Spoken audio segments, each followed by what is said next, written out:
As we teased, as we teased on Monday, we have a special episode for you guys. That was And unplanned. That was Perico unplanned, by the way. Suave. and if you're fans of the show, you know how much we like shows about cocaine. So as we get into our last episode of the year, we are recapping Narcos season 3, Mexico. Yes. And I Yes, am we from are. Narcos the Bahamas, Timmay. Right. And from New York City, by way of Puerto Rico, Bryan Fonseca. That's right. Got the name right and everything, yo. Some other people And our mispronounce esteemed producer was on camera today with us because we got him into Narcos. The great I David had a lot of Eversole. catching up to do. Yeah, I couldn't miss this one, fellas. So we're not going to waste any time. We're wasting no time. Your favorite character, Narcos season 3. For me, it's right Lord into of Skies. Right into the Right awards, into- no Let's go. deliberation. Boom. All right. No delivery. Lord of Skies. You know, we met him as just the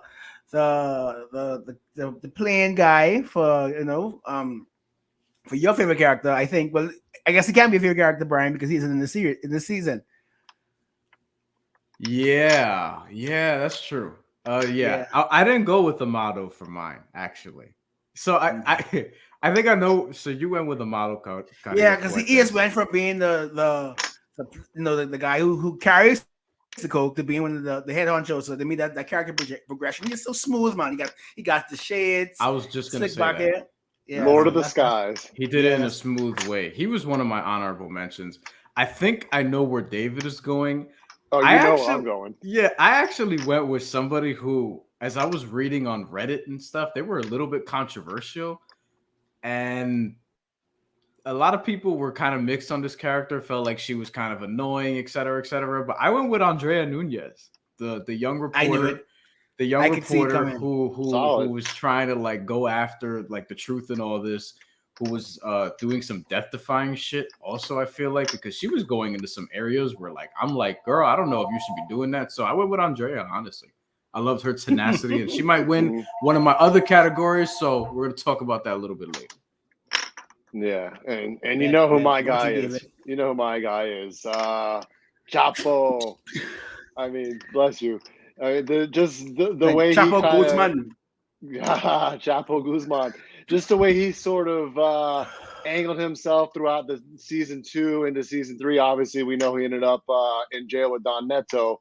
But I just think that Chapo has just a little bit of everything. He's nasty. He's funny. He's charismatic. He's bold. He's very bold. He's very bold, but you know what? He's loyal to his guys too, and he's pretty clear on where he stands. So for me, it was definitely El Chapo was my favorite character. Guys, Okay. what's the next one, Bryan? The next one. Oh, the we next know. one. The next one is least favorite character. I'm gonna go last on this because I know where David is going. I don't know where Timmy's going, so I kind of want him to go first. Let's go, But Timmy. David has a rant in him for this one, so like I'm No, I'm looking forward to. I think it's Victor's partner. I just didn't really care for him. Really, Victor, the police, his partner. The guy with the earring. Oh, Yeah, I just didn't really care for him. Yeah, he's like, meh. He's one of the throwaway characters. Yeah, like okay, whatever. Like you work I for. get it. It's one of those yeah. where you don't really have to explain it if you watch. Yeah, For people, if you watch the show, like you'll just... but David said personally, the guy with the earring, like that's the most memorable thing he did. That's it. I mean, what else did the guy do? In the whole show? Oh, he got a fancy earring after he got a new job. Like, don't be a douche. You start getting drug money and you just put a hoop of earring in your ass, douche. Yeah, yeah, he definitely gets an honorable mention from like Victor lost his job and you come up to work with a hoop earring, like douche, like your partner has no more money, so that's my guy. That's my least favorite guy. All right, you guys ready for this? Yes. Fucking Walt. God, I hate that. Played by Scoot McNairy. No, I mean, he's fucking unkept. He's just like, he's just dirty. And he's incompetent. Like, oh, let's go raid the airport. Let me get everybody killed. Like all this guy does is leave fucking bodies in his wake. Like everybody, he lied to his girlfriend. That's going to lies Chicago. to everybody. And He lies and then wonders why his plans don't work. Like he's not good. He's not a good agent. He's not. I mean, he's not a just good not. human being. No, I mean, I don't think he's a bad human being, but I mean, what he did to Danny was kind of messed up. That's despicable. You know, it's like, oh, Walt's, you know, he's got a nice lady in season 3. Like he's shaved, he put on deodorant. You know, because like when he came up riding that Winnebago, took a bath. Yeah. He took a shower. You know, and like, all right, you know, here's Walt, and then. Oh, I gotta see this through. I gotta go drop some more freaking agents, leave bodies all over the place.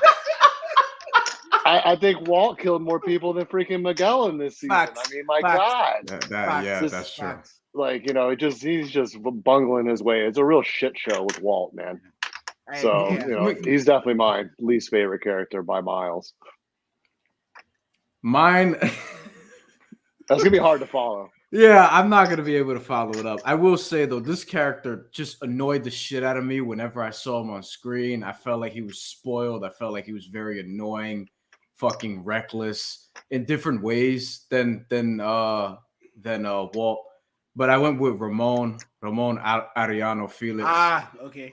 Every time I saw him, I just got pissed. I was like, this motherfucker is the loose cannon brother, basically. Loose cannon brother, reckless. He's like no honor, no code with that guy. He just kills anybody. Like he's like if Shane McMahon dealt drugs. You know what I'm saying? Like the son of somebody who has mad money or whatever the case may be. Like he's just repulsive, a repulsive character. Acted out very well though by the actor whose name is escaping me though. I will say that, like the acting, as far as all these characters, I don't really have any big issues. Like the dude who played Walt, it was Scoot McNairy, right? Yeah, the dude who played, he was great in that role, but goddamn, man, like Walt, man. I try to have sympathy toward the character that he just keeps like. I'm like, yo, he just shoots himself in the foot just as much every as single time. Every single time. Yeah. So, all right, next category. This should be a good one. What is it? Favorite scene? Ooh. Me and Timmy might have some overlap here, actually. I don't know. Like my favorite scene, like that. Surprisingly, it was when Chapo I said when Chapo ambushed the party, and for me, I'm like, okay, clearly someone important is going to die. So like the whole scene that's on the edge of my seat, like, is it going to be which brother's going to be, which sister's going to be, and it being the husband. Episode so 4, I think this is, right? Yeah. So I'm like. Chapo dresses up as the police because, like, all throughout the whole episode, you know something bad is going to happen. Mm-hmm. It starts from Chapo telling his girlfriend, like, you know, she's pissed, like she's putting her makeup on and saying, and he was like, you're not going on tonight, just stay home. So from then, like, I had this feeling like something is going to happen. Yeah. So from seeing them get to the party, and you even see like the Arianos are like, where's Chapo? Like, where's Chapo? So it's the build up to me is insane. Like something's going to happen, and it ends where, and the husband said, I don't really want to go when I want to come home to you. And she said, no, go have fun with the boys. And he never came home. So like that whole episode from you realize that Chapo has some darkness on his mind. That's my favorite scene of the season. I think that's a great pick. Go ahead, Brian. Well, I thought you were gonna go with the airport shootout scene, which I was, after. but I had to go through everything first. It was the airport, but that's my second favorite scene. So that is up there for me too. But I also want to highlight another one, and I think I'm going to give it to this one just because it's just very simple, right? It's on episode 9. We're going to get to Alex a little bit later. At least I am.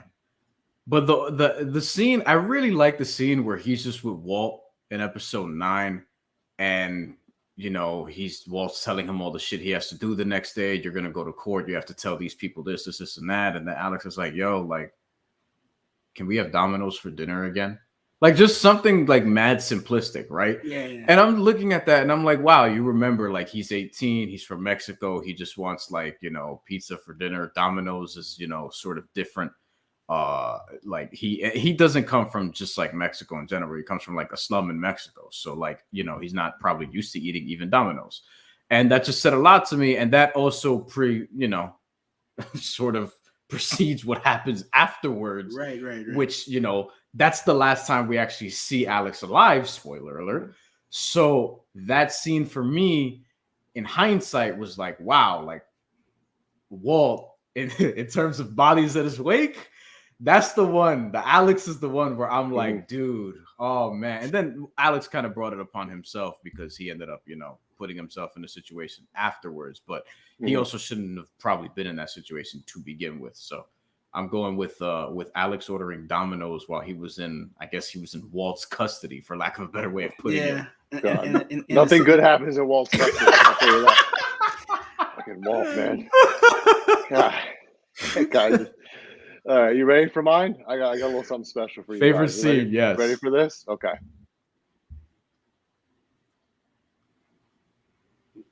Oh, okay.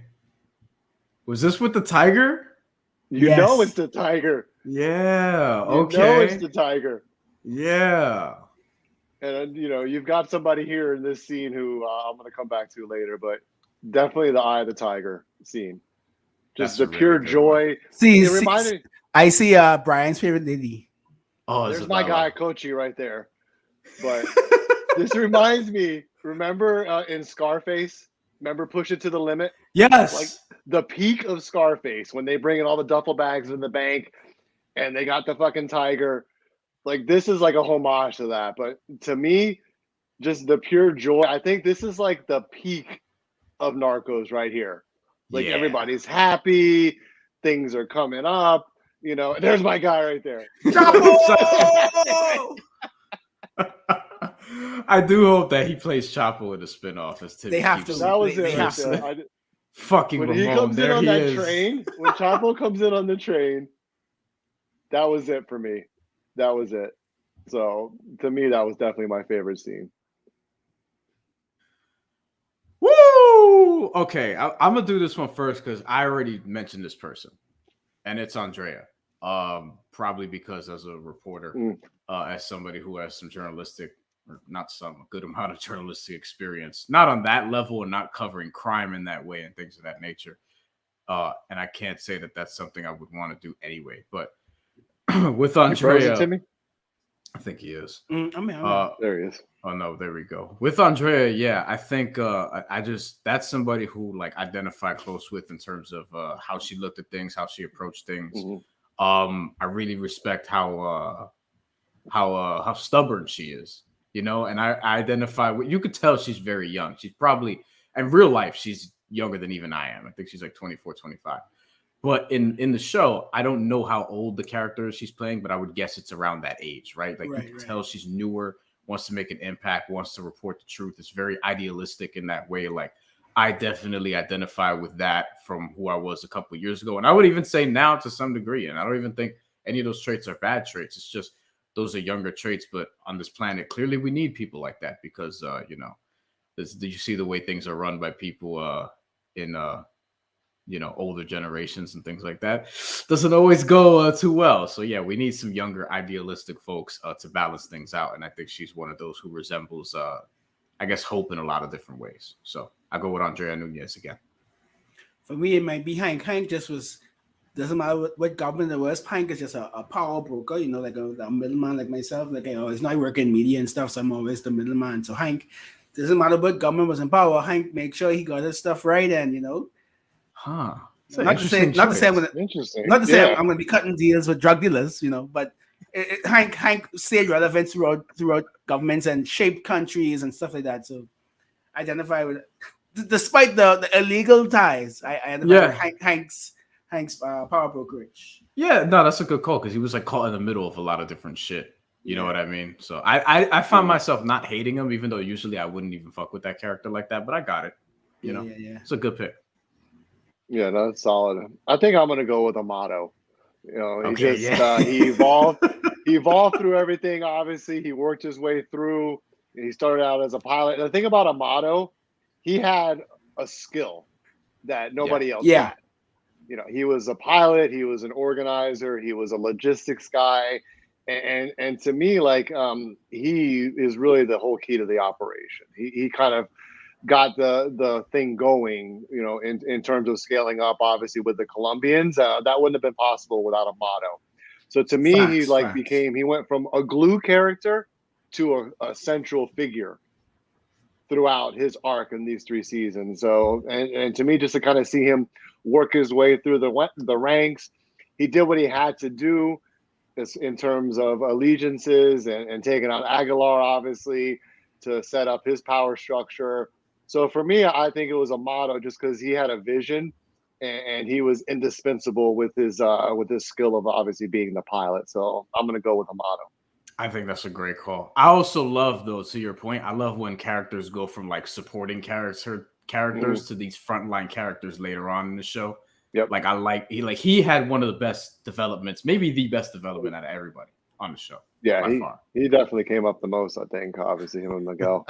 I want to surprise you guys with this one. Character you'd most hang out with. I mean, the character I'm going to pick is going to be Bryan's pick, Bad Bunny. I've got like 5 of them. I didn't put Bad Bunny on mine. Kitty's. Kitty. So I thought about Kitty. He's a little too reckless for me, man. He seems fun. He's a little too reckless for me. No, I did not pick Andrea for this one also. Okay. Isabella? If we were doing season 1 and season 2, yes, I probably would have. El Chapo wasn't my answer here, although he seems like to be up there though. But I feel like we'll just be escaping all the time. And I don't know if I want to do that. I went with, even though he had less of an impact in this season than he had previous seasons, but particularly in season 1, I went with Don Neto because that dude is just like resourceful. I feel like he's resourceful. He's fun. Here's the main thing: is he'll teach you a lot of shit. Like he is the OG of OGs for real, for real. You know what I mean? Like you could play chess with that dude and he'll give you a lot of different game. Like it doesn't matter what it is y'all doing. Like I feel like you can just learn a lot of shit from him. So I picked like the very last scene when Chapo was like when they moved Gira when he moved the Columbia. When Chapo moved this part into a different jail. Yeah. And they came from Neto. Neto was like, it's like, you too, Neto. It's like, I can't be the boss of everyone. Sees you whispering in my ass. He was like, that's the thing. Like he knows the game. Like he got it. He was like, yeah, all right, you got me. He's an older dude too, so he probably doesn't care anyway. Yeah. You know what I mean? So I think to this day he's actually like still alive and in jail. Wow. So, yeah, I looked that up. He also has we have the same I don't know if it's his first last name or second last name, but his last name is Fonseca. I did look that up. Ah, dope. Don't think we're related though. Pretty sure we're not. David. Plot twist. I'm going with Amato's brother, Vincente. Oh, that dude likes crazy. to party, and he's always drinking. He's hanging out with the ladies. He's beating the shit out of people. I mean, you never know what you're going to get into with that guy. I think he's just a thrill a minute. So, I'm going to go with him. He's kind of one of those guys that sort of took some spotlight in season 3, and I like him. He seems fun. Nice guy. He became really important. What before we go into our next award, who do we think, or what do we think hanging out with Walt would be like? David in particular. What do you? Death. Dangerous. Death. Dangerous. You smell like stale cigarettes. You're unshaven. I feel like y'all will be at a diner and he'll just be like complaining the whole time and stressing. Oh yeah. In the back of you're sitting in a Winnebago, a stakeout, eating very, very bad tacos. No. He's a character I at least like to hang out with, probably, or work with. I definitely wouldn't want to work with him. Work with him, yeah. You'll be watching the game. Be watching the game, and then he'll just be, like he might bolt mid conversation to go like, try to handle some shit that he's probably not gonna handle. That's supposed to be even dealing with in the first place. What's our next category, yo? It is somebody blowing bubbles around you. Yeah, my son came in here blowing up the spot. The bubbles. Get on camera, son. You're gonna come in here. Get on camera. It's called winter vacation. I got 2 weeks of madness around here. I don't know if this is the part that he wants to be in the room for. Definitely not. It's probably all the girls for me, really, just the girls. Really? Okay, so this is from what episode was that? Maybe Trying to remember. 7 or 8. So it was one of the late, it was probably even 9. But that was correct me if I'm wrong. Victor, the cop who we talked about a little bit. Yeah, Victor. Victor Yeah. Tapia. Mhm. You're talking about the scene where he goes and finds all of the dead bodies in the middle in daylight, by the way. Like someone tells him I did my Googles, I actually like this. I do my Googles. Like that was heartbreaking. it happened in real life. Yeah, like for all these months, these girls has been going missing and nobody cared. Mm-hmm. Like that messed me up. Yeah, his whole Victor. I'm gonna talk about him a little bit in the next category because he might be my winner. He's my winner there. Spoiler alert. But yeah, that whole fucking storyline was tough for me. Yeah. The death that messed me up the most, Victor was second. First was Alex. And Alex, as we talked about it earlier, he orders Domino's, whatever, and then the next time we see him, well, really, first we see Walt. He's on the phone. Yeah. Alex clearly fled. Fucking Walt, man. The Grim Reaper. Fucking guy. Every time somebody's dying, it's Walt. So he's on the phone. They tell him, look, Alex went back home. And then Walt's like, no, we got to find him.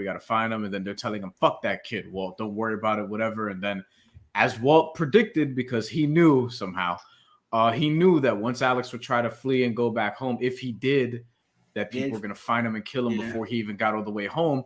And it wasn't only that. Earlier in the season, episode 6, I want to say, 5 or 6, it was one of the opening scenes to one of those middle episodes. You see a hanging. It was Amado. I think Amado did it, right? Like Amado was trying to get back at, and that made Hank mad. Hank was like, "You're getting too loud now. Like you're getting a bit too loud, but you're killing." And they used somebody as a message, as a warning sign. It kind of reminded me if you watched Narcos. It was the guy who tried to kill Amado. Like remember he went to El Mayo. And he was El like, Mayo, yeah. So it was kind of like if you watch Narcos Colombia, there's a point where like people are going after Pablo Escobar in the same way, sending him warnings, et cetera, et cetera. This is kind of like this. That's not a big spoiler though. And Alex is on the bridge and he's hung, right? Mm-hmm. Now I read that in real life, he wasn't quite killed like that. He just went missing and people have an idea that he was killed, whatever. But he was also missing in the same way. He wasn't publicly hung like that.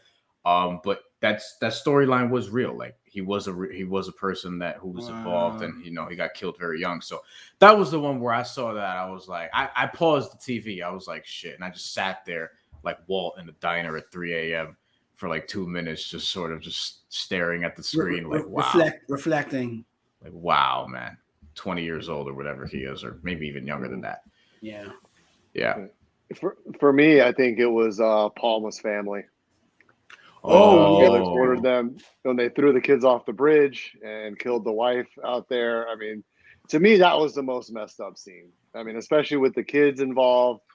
That one actually got me. I'm like, damn, this is that's a little too far for me. Yeah. So that was listen, I was doing like the meme. I was trying to hold in my laugh. I was like the dude where they zoom in on him and he's trying. Nah, you know what it is? Like I like Palma. I really do. I actually like Palma. I mean, he's got a bad haircut, but I really like terrible haircut. Yo, here's the really bad haircut. Like and Ben Hameen, those are some bad haircuts, dude. Those are bad haircuts.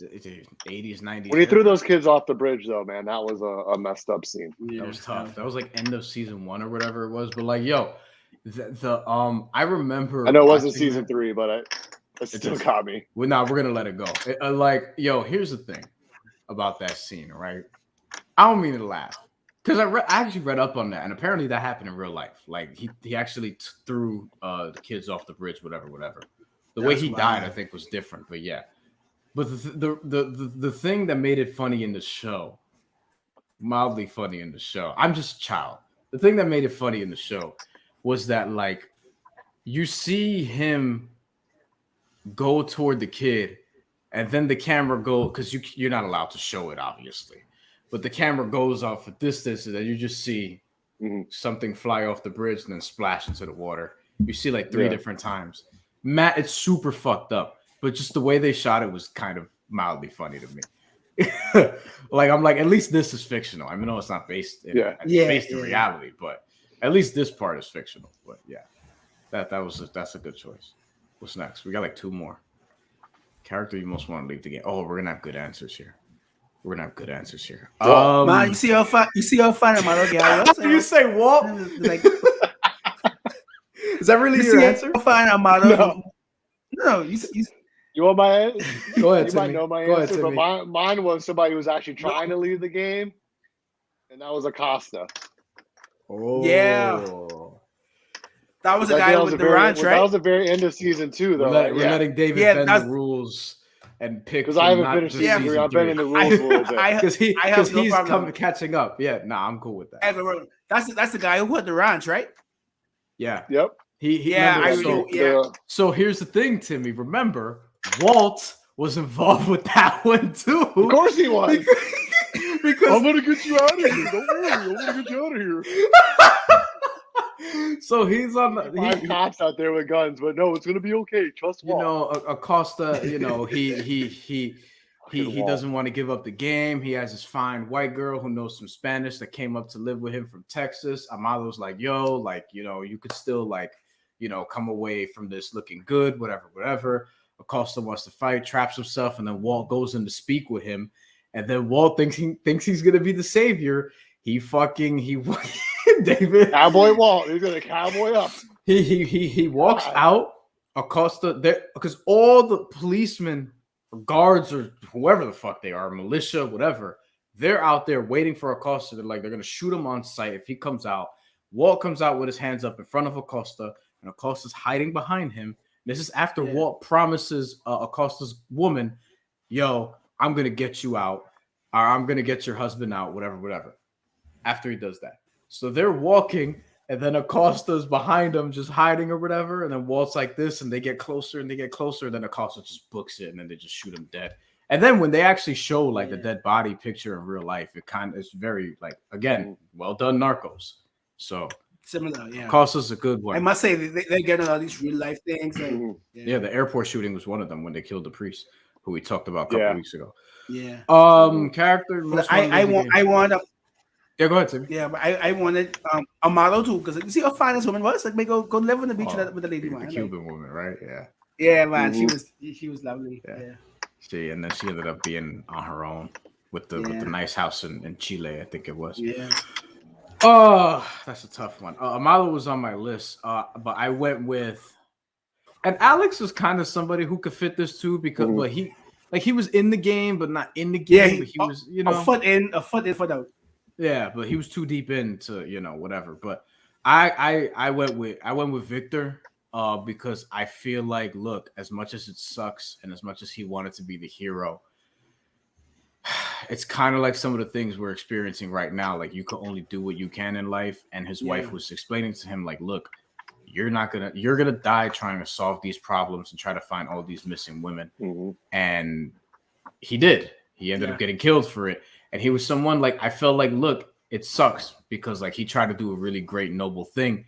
But if he didn't, he'd still be alive today. Although the character I looked up is fictional based on, you know, some real elements and things of that nature. Right. I'm kind of glad that I found out he was fictional because he went in a bad way. But like you had the feeling his character development was fascinating to me. You had the feeling as it went on because he was somebody who he kept wanting to figure this out.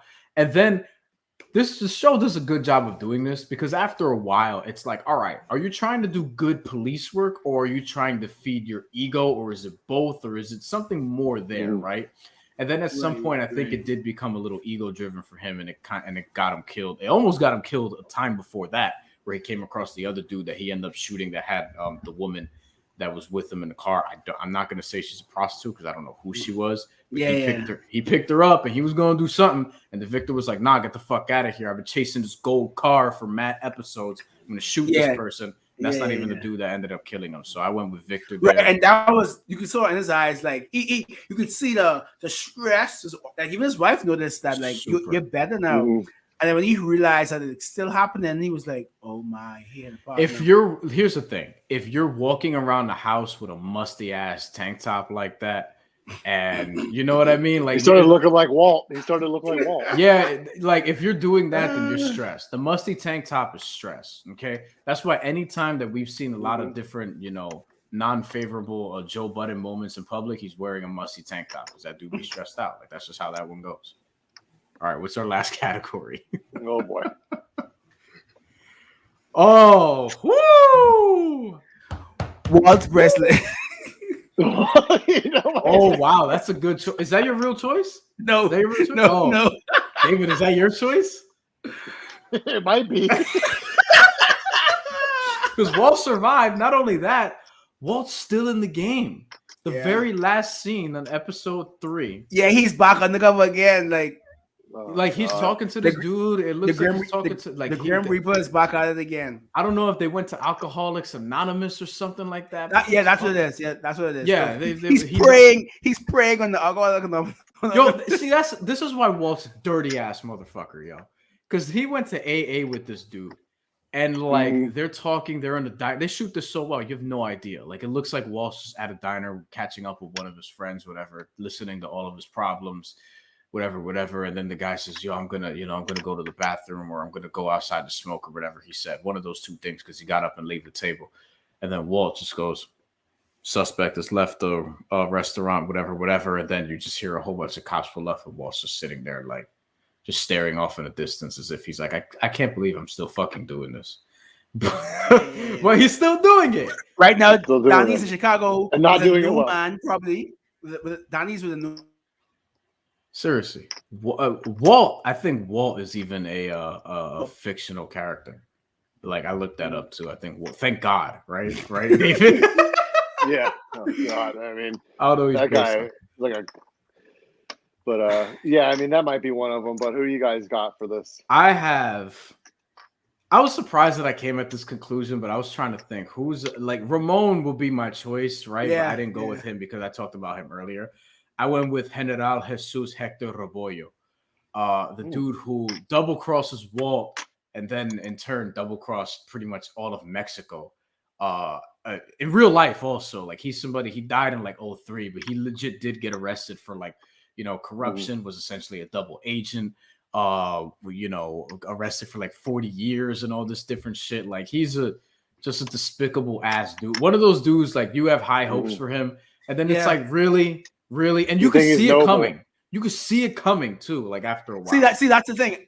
And that's why he's also my own, but see, I didn't see coming at all. At no point did I realize, like, I knew he was shifty, but at no point did I think he was like what he was. So like I was like, no, it's okay. Let me rephrase.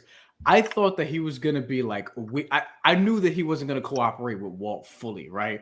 And to the points we've been saying the entire episode, I don't know if you can blame him necessarily, but the way he did it, and then you learn about all the other shit and him getting arrested, like that was a totally different leap. And I was like, yeah, fuck this dude. Like I would have murked him. Yeah. Not if I was Walt necessarily, but Walt should have got a hitman or something. Yeah, no, Walt, just hang out with Walt. I mean, you should have just hung out with Walt a few times. I mean, that's it. Who's your guy, Timmy? It was Roberto. Like I said, like I same person. Okay. I knew he hated Walt. Like I was fine with that. When I realized he double crossed the whole country, I was like, this son of a bitch. Like yes. I hated him when I found out like the reveal. Like I hated him. I was like, wow. Yeah. I mean, obviously Walt. Then 1A is going to be Hank. Like I just don't like that dude. Yeah. I just don't like that guy. I mean, I hate it. Like I think what probably maybe hate him was when the attempt on like the journalists' lives. Like I was like, oh, you trying to kill the media, bro? Yo. Yeah. And not even just the media, but like a 25-ish-year-old young woman journalist. Woman, period. At a time where all these women, younger than her, but still very young, are going missing and shit. Like, you're going to do that. And the shit with her outside the car with the dude just stalking her. Good scene. Mad uncomfortable. Holy shit. Mad uncomfortable. Yeah, the way they film those scenes is real tense. Yeah, like I'm like, is she going to get killed? Like, I was terrified. I was on, yeah, because I looked. Worse, killed or worse. Yeah, I feel like they. That's a good point. I feel like they have more fictional characters based on reality this season. I feel like than any other Narcos season I've seen, because I don't think Andrea Nunez was a real person. Also, from what I looked up. No. But here's the thing too. If she was, she'd only be like 40 something right now. So you figure they'd incorporate her in some way, but it makes sense. Yeah, but she was apparently a divisive character on like the Narcos Reddit or whatever. Some people found her annoying, her narrating and shit like that. I was like, man, like That was the best. That's one of the best parts. I liked her narrating better than Walt. Like Walt was just like he sounds like he doesn't want to read the script in front of him. You know what I'm saying? Yeah. Like Yeah. I just this is the Walt slander episode, basically. Yeah. Well justified though. I didn't realize how much I didn't really like Walt like that until like right now. Right now. It's just a very unlikable character. Scoop McNairy also plays a lot of unlikable characters. That's his bag. He's just good at that. Yeah. Before we get out of here, because we got a couple minutes, do y'all have any other observations from the show that we haven't touched on yet? It's just like you touched on. It's masterful how they're able to get these real life characters so close in casting, and like the Pablo death, it was not the Pope, it was the Cardinal's death. Like looking at the side by side, like it was perfect, and like it was a great callback to see the actual man who started it all, Pablo, direct 2 episodes, and the episode started with his fictional death. So I just think, like, I like the attention to detail. And one thing with Narcos, they really pay attention to, like, from the setting to the clothing to the dialogue to everything. They're pretty good at that. And I know this is the end of Narcos Mexico. I just hope that we get another iteration of Narcos starring Chapo. I hope they starring El Chapo. I hope that they do like Narcos Venezuela or something like that. Like, I know that that's something that I floated out there, and I actually saw that there's actually a little bit of rumors around that. So I'm hoping that they continue it going, because in Venezuela, there's a lot of shit there that they can talk about. If you guys read up on that. But I love the show. And then selfishly, I was also watching it because I'm like, yo, one of my goals that I want to sort of pursue, or that I'm trying to pursue a little bit, is this kind of writing. So I definitely want to work on a project like this, like get in one of those sort of writers' rooms at some point. It's why I wrote a fiction book to begin with, right? In some regard. So I'm watching it from that standpoint, and I'm like, yeah, it's one of my favorite shows ever. This was a really good, like, I love how they've pivoted both times, Colombia and Mexico, where the main character is out of the picture after the first 2 seasons. And the 3rd season, you could argue, is the best one of the whole series, because they're able to shed light on a lot of different things. And we talked about Amado. And you also don't know what this like Pablo had to die eventually. So it's always like, okay, you know the end, but like you think about the Cali Cartel. So like, that's why I think that season of 3 was so perfect, you know. So and with Pablo, it's like, I mean, if you know, everyone knows Pablo Escobar is dead. But yeah, so I hope they keep it going. And it was tough because I tried to watch another show after that, and I was like, man, I need to take a little bit more time, because this other show that I'm watching is just not nearly as good. You gotta watch Snowfall. February, you gotta watch Snowfall. Yeah, Snowfall. I gotta get on. The thing for me is I like that they didn't have too many storylines going at once. They didn't spread the narratives too thin. You know, you had your focus on Amado and a couple of those other central characters, but you didn't go off in 10, 15 different directions. Right. I like how they kind of kept the storytelling focused and tight, instead of just, you know, one episode is over here, one episode is over there. It had a good flow and a good continuation, and the character development, you know, season to season was really spot on. So that was one of the things for me. It was more about quality versus quantity in terms of just narratives to follow. Yeah. And I don't often like, after I'm done watching a show, like follow a couple of the characters I really like. I only do that with shows that I really like, and I definitely did that with Narcos. I ain't gonna tell you which ones, but I definitely did after watching the show. No, definitely not. Definitely not Walt. Yeah, no. So yeah. Timmy, close us out here, because I think we're good. Last part. What is it? New format next year. Come back with a new format next year. We missed some of that. A week. We'll give you the sports and the culture. Oh wow, I went into the multiverse. My bad. Into the multiverse. The last podcast of the year. Sorry, I watched Spider-Man, you know. So and the Doctor Strange trailer just dropped. But next year we're gonna give you one show a week. You get your sports and your culture. So we're not gonna split it up. So we're just gonna give you a good episode every week, a good heavy episode, and I can't wait. It's my life mission to get these guys to watch Snowfall next year. Because if they love Narcos, they're gonna love Snowfall. So I can't wait. And enjoy your Christmas, Happy New Year, and be safe. The Decepticon is very wild right now. Yeah. See you in January. We don't know when, but see you in January. Yeah, bad. Happy safe holidays.